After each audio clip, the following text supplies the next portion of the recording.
What up, Dokkaners? We got part 3 worldwide campaign news. So let's go over it. Not campaign, but we have news for stuff that's coming up for part 3. And as you can see, BROLY is the central theme. They did part 1 as the legendary Super Saiyan. They did part 2 as Second Coming. So part 3 has to be BROLY. Going into this, there was a big question. Were they going to be giving us a new summonable LR? The answer is no. Instead, a lot of people called it, BROLY is going to be getting the Prime Battle treatment. Now, I am very butthurt over this, so forgive me if I seem a little salty in this video, because we finally get a new BROLY and it's a Prime Battle. And also, they do something a little weird. So we'll go over all of this news piece by piece. Let's start with the new unit itself. Let's take a look at the animations. I have not actually seen this. Let me go ahead and pause the music. Let's check this out. All right, we got a booty sighting. That's how I sound. But I'm losing in a game.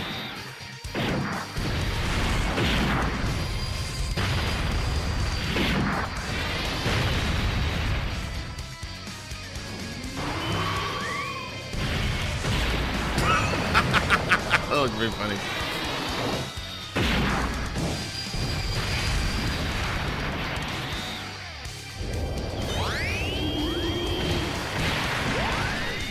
I mean, you know what?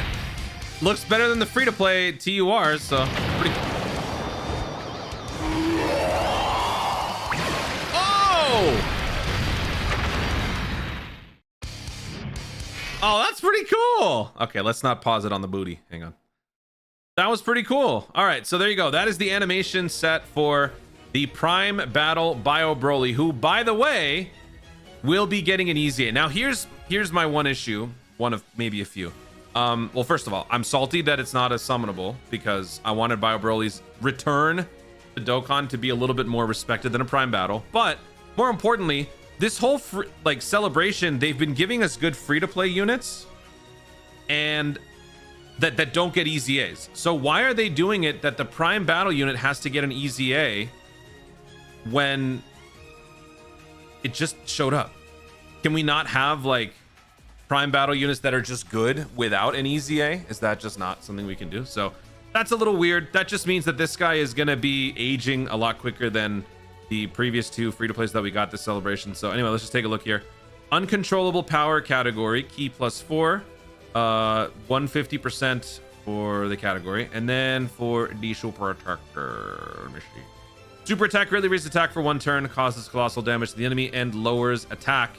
And then for the 18 key, greatly raised attack and defense for 1 turn, causes mega colossal damage to the enemy. Then for the passive, let's go back. Passive. So this is all, post EZA. Activates entrance animation once only. Key +8 to 10 randomly at the start of the turn, which is funny. Recovers 26% HP at the end of the character's attacking turn, and launches an additional super attack for 4 turns from the character's entry turn when there is another uncontrollable power category ally on the team upon the character's entry, which there should be. This is now what, the fifth new BROLY, right? We have LR plus LR plus LR plus LR plus LR. Actually, we have a full team of 6 BROLYs now. So yeah, there should not be a problem with uncontrollable power. Key +3, high chance to launch a critical hit. That's cool. Oh, this is what type is this? Physical. Oh, that's great. Okay. +3, high chance to perform a crit. Attack and defense +180%, reduces damage received by 30% when performing a super attack. Reduces damage received by 30% when all allies attacking in the same turn are uncontrollable power category characters. When it comes to damage reduction and things like that, in the passive, the abilities are additive. So this is a 60% damage reduction just between these 2 conditions. Then plus an additional chance to crit +6 up to 30, and damage reduction +6 up to 30 with each turn passed. And okay, so we'll stop right there.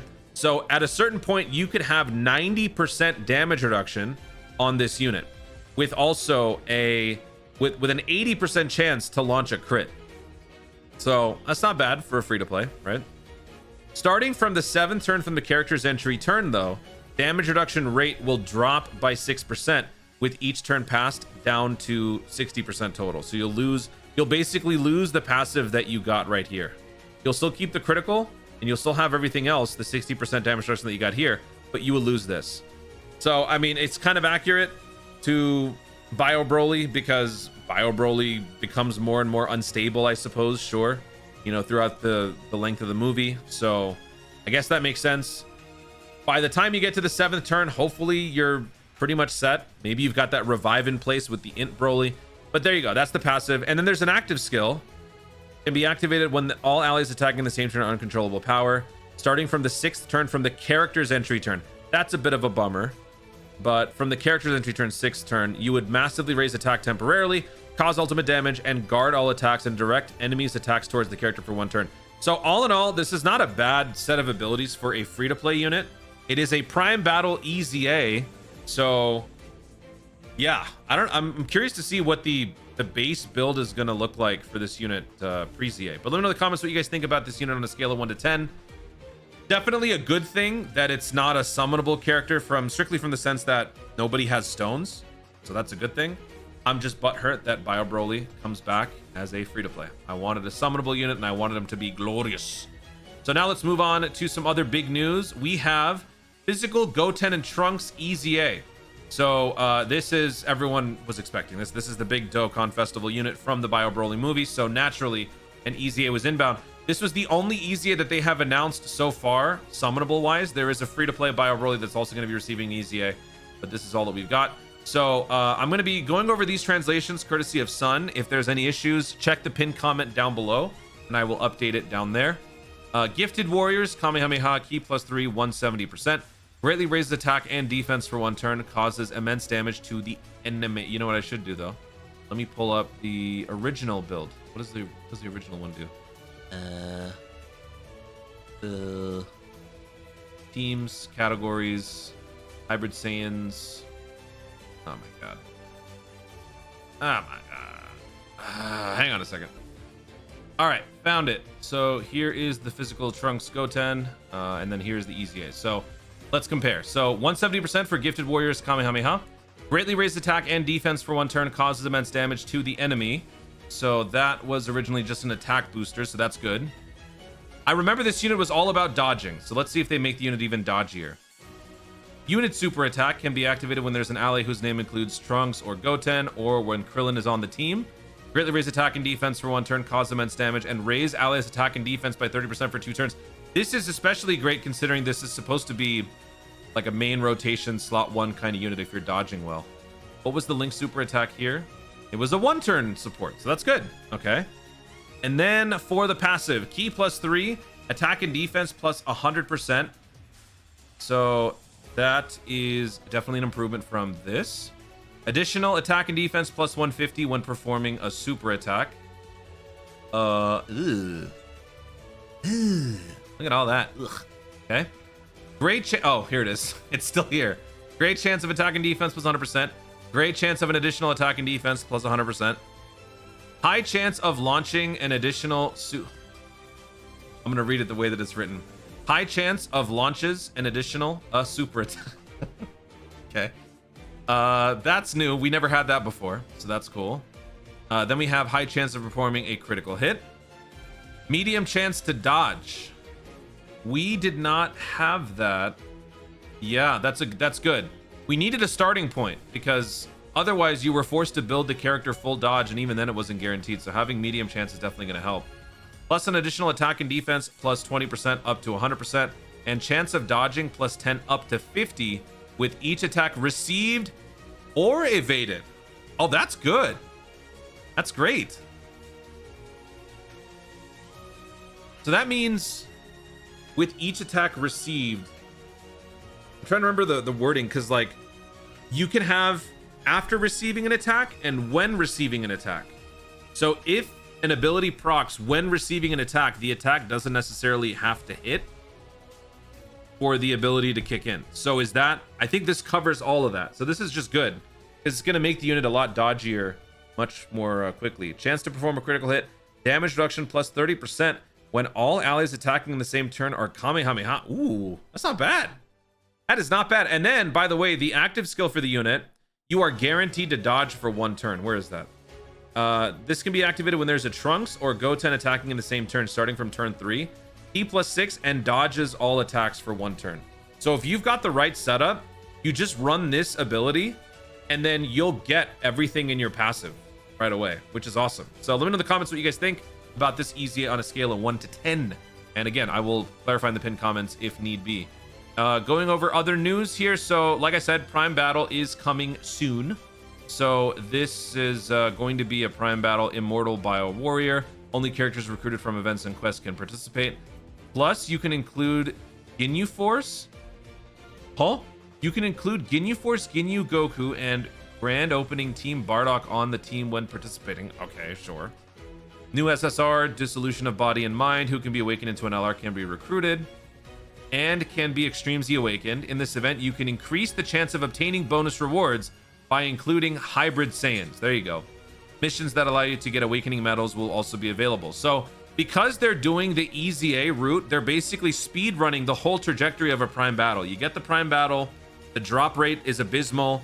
You'll still do the 777 medal grind anyway. And then later on, they give you the extra drop rates. Now they're just throwing it all at once, which is convenient, sure, but I still don't like that the Prime Battle EZA LR now is just gonna age like any other unit. So, okay, that's good. So it's not gonna be nearly as painful of a grind. Then we've got the new Dragon Ball Story event coming up for the BROLY free-to-play unit. And so from this, we're gonna be getting a new support memory, Android 18's fees. In this event, the BROLY will be receiving an EZA. So the BROLY that you get here will be taken into the Extreme Z area, and there he will get an EZA. We don't know what the details are yet, so we will have to check back for that later on. The crystal farming event is back, so there are more things to get from this. So I would recommend that before even jumping into part 3, you should just get started on this right now. In fact, I am doing this as we speak. So I'm actually in the middle of this as I'm recording the video. So once again, a reminder, pro tip, when you are doing this, you want to be bringing the Tapion on your team. The Tapion is not only a movie hero, but also a movie boss. TUR Tapion AGL is very good. If you can find friend units, you can surpass the usual 245 drop rate maximum to actually 275. With a friend Tapion and your own, plus with a Bola or an Oolong support memory, your drop rates are going to be even better. So get started on that. Keep on doing it. Farm a bunch of those crystals, get a bunch of easy free-to-play items, including probably more Dragon Stones. Okay. And then what's left here? We've got a new stage for the legendary Super Saiyan Broly. Oh, this is the story event. Oh, EX orbs. Ah, okay. So we're going to be getting EX orbs for both the Trunks and the Paragus. The good thing about these unique equips is that they push the boundaries of the hidden potential. So you can get an even better, dodgier Trunks and maybe an even better, dodgier Paragus if you want. That will be available. Preparations are starting on the 18th. So the 19th at 11 p.m. Pacific Daylight Time is when part 3 starts. We already talked about the easy area. New stage coming soon. So this is obviously going to be for the BROLY. Are we really just going to have 3 stages for this? I guess so. 3 stages. They'll probably have more cryptic missions for it. Conquer the BROLY with the son of the warrior who beat Broly the first time.